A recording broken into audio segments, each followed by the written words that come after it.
Satu kali regenerasi kulit itu biasanya berlangsung sekitar 4 minggu. Artinya apapun yang kita gunakan itu kita akan mulai melihat hasilnya setelah kita gunakan setelah 4 minggu.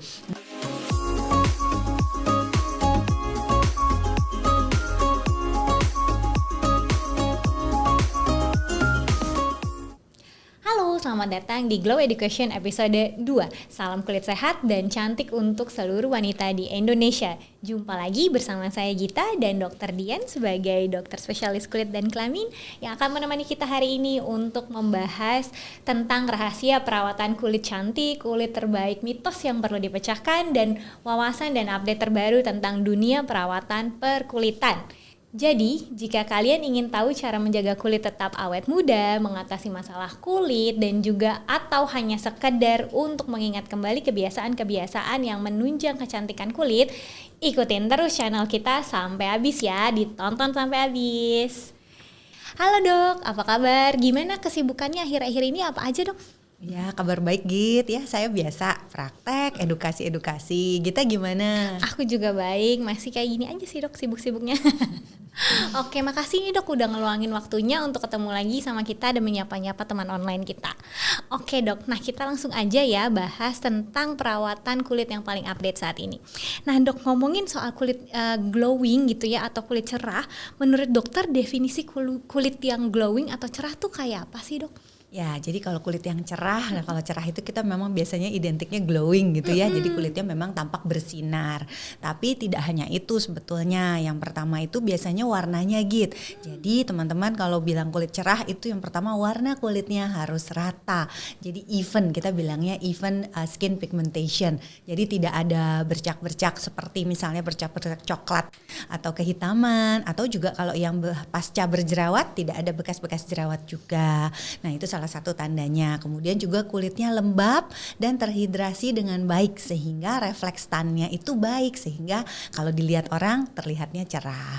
Nah, kulit yang cerah ya, glowing ini yang penting sekali diingat, kulit cerah bukan hanya milik orang yang berkulit putih saja. Jadi kulit cerah itu tidak tergantung warna kulit. Kulit yang cerah bisa dimiliki orang yang berkulit gelap atau juga berkulit terang. Jadi mateng gitu ya dok, betul. kayak aku.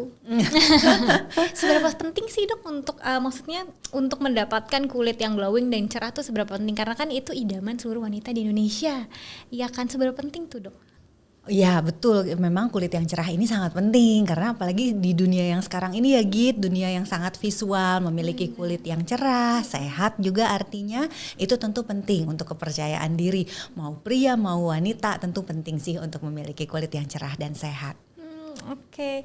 Nah, kira-kira nih dok, apa aja sih perawatan yang dapat dilakukan demi mendapatkan kulit yang cerah? Ya, untuk mendapatkan kulit yang cerah ini memang ada beberapa hal yang bisa jadi pilihan. Yang pertama itu tentunya menggunakan skincare. Biasanya tahapannya bisa menggunakan dulu skincare yang dari OTC yang bisa didapatkan dengan bebas. Nah, tentunya harus memilih yang mengandung bahan yang sifatnya untuk mencerahkan ya. Jadi yang ada brightening-nya. Nah, biasanya kan ada beberapa jenis ya. Salah satu pilihannya itu bisa di serum misalnya, karena serum ini itu biasanya dia itu mengandung bahan yang sudah konsentrasinya tinggi. Nah, itu bisa jadi pilihan. Nah, kemudian kalau belum juga, selanjutnya teman-teman kalau merasa udah pakai skincare brightening kok nggak cerah-cerah gitu. Nah, itu berarti saatnya berkonsultasi dengan dokter spesialis kulit dan kelamin. Kemudian nanti mendapatkan krim racikan. Nah, setelah itu digunakan dengan baik, kalau dirasa ingin lebih cerah lagi bisa menambahkan treatment. Ada berbagai treatment ya Git yang sekarang bisa dilakukan, mulai dari chemical peeling, laser mungkin, microneedle mungkin, skin booster mungkin. Itu semua bisa dikerjakan tentunya oleh dokter yang kompeten ya, supaya treatmentnya aman dan juga efektif. Harus udah sama dokter spesialis berarti ya dok ya? Oke. Nah, oh ya nih dok, tadi kan dokter juga udah bilang nih ada penggunaan produk-produk skincare yang bisa mencerahkan wajah. Nah, biasanya itu terdapat di sediaan apa aja sih dok? Ya, sekarang ini banyak sekali ya gitu ya sediaan-sediaan yang mengandung produk-produk bahan aktif yang untuk mencerahkan. Sebetulnya bisa dimasukkan ke dalam hampir semua produk ya. Biasanya bisa mulai dari facial wash, toner, serum, moisturizer, bahkan sekarang juga ke sunscreen nih. Sunscreen yang mengandung bahan pencerah juga. Tapi perlu kita ingat kalau kita memang fokusnya sedang ingin goalsnya itu ingin mencerahkan, maka kita harus memilih sediaan yang memang mengandung bahan aktif yang pencerah ini dalam konsentrasi yang tinggi. Nah, kalau demikian yang paling sesuai biasanya adalah serum. Karena serum ini memang didesain khusus supaya bisa masuk ke dalam kulit atau berpenetrasi ya, kita bilang diserap kulit dengan baik dan biasanya bisa diberikan konsentrasi yang cukup tinggi. Nah, jadi serum merupakan pilihan kalau memang goalsnya itu ingin yang lebih intens untuk mencerahkan. Oke, nah biasanya bahan-bahan aktif apa aja sih dok yang ada di dalam serum gitu ya? Dan kenapa itu dianggap sebagai bahan-bahan yang efektif? Gitu. Ada banyak sekali memang bahan-bahan aktif yang bisa jadi pilihan teman-teman semua nih kalau ingin mencerahkan kulit. Biasanya kalau dalam produk OTC itu bisa dipilih ada misalnya ada licorice, ada kojic acid, ada vitamin C mungkin yang paling sering teman-teman pakai ya mungkin sehari-hari, lalu juga ada tranexamic acid. Ini semuanya bisa jadi pilihan untuk mencerahkan. Nah, kadang-kadang dalam satu produk itu nggak hanya satu nih, nggak hanya single ingredient saja nih Git, tapi juga sudah dikombinasi beberapa bahan pencerah dijadikan satu, kemudian nanti akan bekerja saling sinergistik ya untuk mencerahkan. Nah, itu juga akan lebih baik. Wah, banyak ya dok sebenarnya ingredient-ingredient yang di dalamnya gitu ya, cukup familiar dari yang dokter sampaikan gitu. Nah, cuman aku baru tahu yang namanya tranexamic acid, kalau nggak salah tadi dokter sempat mention itu apa sih dok? Dan itu tuh termasuk dengan golongan asam apa gitu, karena ada asidnya kan asam ya. Oh ya, nah tranexamic acid ini memang biasanya mungkin teman-teman lebih familiar sebutnya TXA. Nah, disingkatnya TXA. Nah, ini adalah salah satu bahan aktif yang tujuannya untuk mencerahkan warna kulit. Jadi dia sebagai lightening agent. Dia akan mengurangi pembentukan pigmen melanin yang menentukan warna kulit kita. Jadi kalau pigmen melaninnya itu pembentukannya dikurangi, pasti warna kulit teman-teman jadi lebih cerah ya. Nah, ini juga akan memudarkan bekas-bekas warnanya nih Git. Jadi kalau ada bekas warna kehitaman atau ada flek-flek hitam atau juga misalnya bekas jerawat yang sedikit kemerahan, tranexamic acid juga atau TXA ini juga masih mampu untuk mengurangi itu. Nah, tadi kan namanya asid gitu ya, asam gitu. Nah, ini memang namanya memang pakai asid, tapi sebetulnya ini dari jenis yang berbeda nih dengan asid-asid yang lain yang mungkin lebih familiar untuk teman-teman.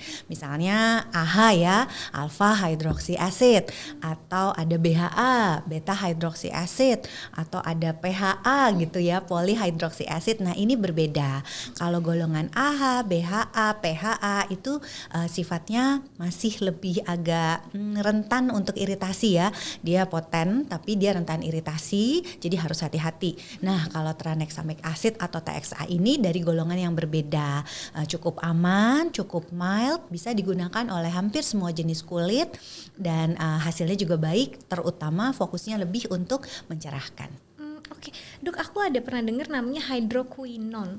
Apa sih bedanya sama yang tadi dokter sebut tranexamic acid? Nah, jadi memang kalau hydroquinone ini sama-sama dengan TXA ini keduanya adalah bahan untuk skin lightening. Tapi bedanya kalau hydroquinone ini adalah bahan yang harus diresepkan oleh dokter. Jadi harus masuknya ke produk racikan, tidak akan pernah ada di krim bebas ya di skincare OTC. Jadi kalau teman-teman sampai menemukan ada skincare di OTC yang bisa dibeli bebas, dipakai langsung sendiri, terus katanya mengandung hydroquinone, itu udah a big no, jangan, karena bisa berbahaya. Pakai hydroquinone harus diawasi oleh dokter. Nah, kalau tranexamic acid atau TXA itu tidak. Memang dia bisa digunakan secara bebas dalam skincare OTC dan aman untuk digunakan sendiri oleh teman-teman dalam jangka panjang. Memang hydroquinone hidrokinon ini merupakan gold standard lah, kita bilangnya baku emas. Kalau ingin mencerahkan, memudarkan flek hitam, ini memang hidrokinon standarnya. Tapi tadi itu harus digunakan dengan konsentrasi yang tepat, tidak boleh berlebihan, jangka waktunya tepat, dan harus diawasi dokter. Kalau memang teman-teman bermasalah dengan pigmentasi yang misalnya tadi ya kita sebut TXA, sudah pakai TXA dan skincare lain nih teman-teman yang bersifat untuk mencerahkan dan aduh kok belum juga ya dapat hasilnya. Nah, itu bisa berobat ke dokter dan mendapatkan krim racikan yang mengandung hidrokinon. Nah, tentunya tidak boleh selamanya sesudah mencapai target. Nah, teman-teman bisa kembali menggunakan skincare yang OTC, salah satunya tadi mengandung TSA. Oke, jadi untuk maintenance gitu ya, Betul, Dok ya. jadi bisa jangka panjang ya Git. Iya, betul. Oke, diingat ya teman-teman, harus dalam pengawasan dokter untuk hidrokinon. Oke dok, nah kan biasanya kita sebagai manusia awam gitu ya, pengen semua serba instan, maunya yang kinclong cepet gitu. Nah sebenarnya berapa lama sih dok waktu yang emang dibutuhkan sampai itu kelihatan hasilnya dari yang udah kita lakukan gitu, usaha-usaha itu? Nah iya itu tuh betul banget, biasanya sekarang maunya instan ya, cepet-cepet. Nah ini teman-teman penting ya, tidak ada yang instan untuk mendapatkan kulit yang cerah tapi tetap sehat. Jadi berikan waktu untuk skincare yang teman-teman gunakan itu bekerja. 1 kali regenerasi kulit itu biasanya berlangsung sekitar 4 minggu. Artinya apapun yang kita gunakan itu kita akan mulai melihat hasilnya setelah kita gunakan setelah 4 minggu. Dan umumnya akan menjadi ideal kalau terus digunakan sampai 2-3 bulan. Ingat ya teman-teman, tidak ada yang instan.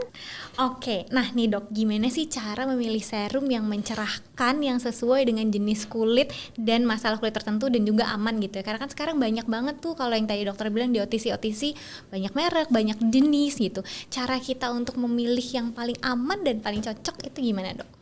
Nah, biasanya kalau bicara aman pasti nomor 1 itu dicek dulu apakah serum yang dipilih itu sudah ada izin BPOM-nya. Nah sesudah ada kemudian dicek ya notifikasinya, dipastikan, dicek oh ya betul nih udah terdaftar. Itu kan akan memastikan bahwa bahan aktifnya aman, konsentrasinya tepat dan tidak ada efek berbahaya.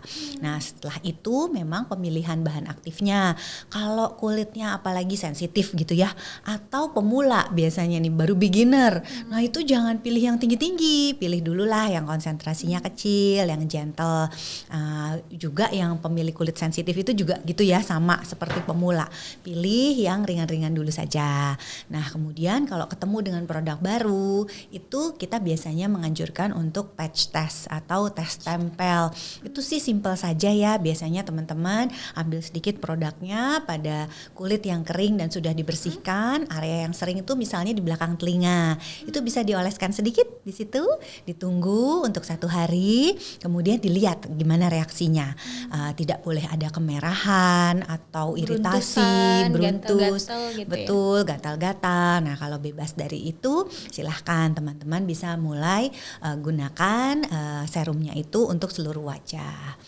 Itu setelah itu biasanya kalau pada pemilik kulit yang sensitif atau tadi ya pada pemula itu juga bisa menggunakan serum yang selain mengandung brightening tapi juga mengandung bahan yang sifatnya untuk protecting nih. Jadi biasanya yang sifatnya melembabkan atau soothing ya. Jadi anti iritasinya gitu sudah ada dulu nih di dalamnya, sehingga pada saat menggunakan risiko untuk iritasi, risiko untuk kulit jadi kering, tertarik, kelupas itu jadi lebih kecil. Oke, berarti emang harus dimulai dari yang stepnya paling kecil gitu ya, apa namanya, kandungannya supaya aman. Jadi kulitnya nggak kaget kali ya dok? Iya betul. Oke, nah dok, apa perlu nih ditambahkan barang-barang yang bersifat melembabkan dan mengurangi iritasi pada satu serum brightening? Nah kalau misalnya perlu dan memang ada, contohnya tuh apa sih dok? Ya, jadi kalau kita itu lagi menggunakan produk yang berbrightening itu sebetulnya kita juga tetap harus menjaga nih, nggak cuman bright gitu, tapi tetap harus sehat. Artinya kulit itu tetap terjaga kelembapannya dan juga satu lagi nggak boleh ada iritasi. Tanda iritasi yang seperti tadi ya gitu ya, ada merah mungkin, gatal, kelupas, iya, gatal-gatal. Nah itu tidak boleh ada. Jadi biasanya pada saat kita menggunakan serum yang ada brightening-nya, mungkin ada baiknya sebaiknya teman-teman, apalagi yang kalau kulitnya sensitif nih, itu di dalamnya sebaiknya juga ada bahan-bahan lain yang untuk tadi ya protecting. Itu pilihannya ada beragam. Mungkin yang sering dipakai itu ada trehalose, ada depantenol, ada sodium hyaluronat. Nah, bahan-bahan ini sifatnya itu melembabkan kulit sehingga kelembapan kulit terjaga. Selain itu seperti depantenol itu juga ada sifat antioksidan, dan kita tahu antioksidan ini selalu baik nih untuk kita gunakan di kulit. Dia akan mengurangi kerusakan-kerusakan kulit akibat pajanan dari luar dan juga menenangkan kulit. Selain itu juga biasanya kita bisa juga menambahkan bahan-bahan yang kita sebut sebagai multitasker. Jadi bahan-bahan yang manfaatnya banyak banget, sayang deh kalau nggak dipakai gitu ya. Nah, salah satu bahan yang seperti itu tuh adalah niacinamide. Nah, niacinamide bisa jadi pilihan juga untuk ada di serum teman-teman, karena niacinamide ini selain dia juga bisa untuk lightening, dia juga akan membantu tetap menjaga kelembapan kulit, kemudian barrier kulit dijaga supaya tidak mudah iritasi, dan juga dia bagus juga untuk kulit-kulit yang acne prone karena produksi sebum juga akan terjaga. Jadi memang bahan-bahan itu tadi ya yang harus kita pertimbangkan pada saat kita ingin memilih serum. Memang perkecualiannya misalnya tadi kita sudah sebut bahan-bahan asid itu ya, ada AHA, BHA, PHA, sama satu lagi biasanya ada retinol. Nah, kalau memang kita ingin ada lebih pengelupasan kulit, memang biasanya ditambahkan bahan-bahan ini. Tapi tentu harus diperhatikan, intinya kulit itu tidak boleh lah sampai iritasi, kering gitu ya, merah, kelupas, terus menerus, apalagi tidak boleh, karena kulit yang iritasi justru akan lebih mudah lagi untuk terjadi hiperpigmentasi atau flek hitam, padahal mau cerah. Cerah, tapi malah jadi banyak fleknya ya. Betul.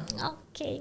Nah, jadi gitu teman-teman. Jadi kulitnya itu supaya lebih baik nggak cuma hanya glowing dan cerah, tapi juga harus terhidrasi dengan baik supaya tetap lembab dan tetap sehat ya. Oke, nah dok, apa aja sih yang bisa kita lakukan untuk mengurangi atau mencegah hyperpigmentation gitu ya? Nah, terus dalam jangka panjang agar kulit itu tetap cerah gitu kan? Tadi dokter sempat mention tentang serum gitu. Terus kapan sih serum itu baik digunakan? Ya, jadi untuk hiperpigmentasi ini sebaiknya memang teman-teman itu lengkap lah ya yang harus dilakukan. Pertama tentu lifestyle-nya dulu. Lifestyle-nya harus sehat, hindari matahari yang berlebihan. Kemudian menggunakan skincare-nya juga harus tepat. Tadi rangkaian basic skincare ini paling sedikit harus ada facial wash, kemudian moisturizer dan sunscreen. Bisa ditambahkan serum. Bahkan serum ini merupakan tambahan yang penting karena serum ini biasanya akan mengandung bahan aktif yang konsentrasinya tinggi dan penetrasi ke dalam kulit juga baik. Gunakan serum yang sudah mengandung bahan-bahan brightening yang memang aman digunakan jangka panjang, dan sebaiknya pilih yang bahannya kombinasi. Jadi kombinasi dari beberapa bahan yang sifatnya itu untuk brightening. Tadi kita sudah bahas ya, salah satunya misalnya TXA, kemudian juga dikombinasi dengan bahan-bahan yang sifatnya tetap menjaga kelembapan kulit dan juga mencegah terjadinya iritasi. Jadi kulitnya bisa lebih adem gitu ya pakainya jangka panjang. Nah, kemudian juga cara pakai serumnya harus betul. Serum cukup dipakai 2 kali sehari. Biasanya pagi hari sesudah facial wash, sebelum menggunakan moisturizer, dan juga di malam hari sama posisi kulit bersih. Jadi sesudah facial wash, sebelum night moisturizer. Nah, tadi jadi pertanyaan penutup nih dok untuk teman-teman sekalian. Nah, terima kasih dok untuk sharing-sharing dan diskusinya hari ini. Nah, jadi kesimpulan diskusi hari ini yaitu ada banyak produk-produk skincare bebas yang dapat digunakan untuk mencerahkan kulit. Salah satunya bisa dipilih yaitu sediaan serum. Nah, serum brightening adalah sediaan komponen yang berharga dalam perawatan kulit untuk mencapai kulit yang cerah dan warnanya merata. Bahan-bahan yang terdapat di serum bisa terdiri dari 2 atau lebih brightening agent yang dapat mencerahkan optimal tanpa ada efek samping yang signifikan. Untuk jangka panjang juga tetap aman. Salah satunya tranexamic acid yang dianggap menjadi bahan yang cukup efektif dalam mencerahkan dan menunda pigmentasi. Butuh waktu kurang lebih sedikitnya 4 minggu setelah pemakaian yang teratur dan rutin untuk dapat melihat hasilnya. Tidak ada hasil yang instan ya teman-teman, semua butuh proses dan kesabaran untuk mendapatkan hasil yang maksimal. Dan yang tadi dokter sampaikan, untuk serum itu supaya optimal perlu dipakai 2 kali sehari di pagi hari dan juga di malam hari sebelum penggunaan moisturizer. Terima kasih teman-teman yang sudah menonton episode hari ini sampai habis. Semoga bermanfaat dan dapat dipraktekkan langsung di sehari-hari. Jangan lupa untuk like video ini dan subscribe channelnya serta bagikan video ini ke teman-teman agar mendapatkan informasi yang tepat dari ahlinya. Follow juga Instagram kami di @evy.gloweducation. Terima kasih Dokter Dian perbincangannya hari ini. Terima kasih teman-teman yang sudah menonton. See you.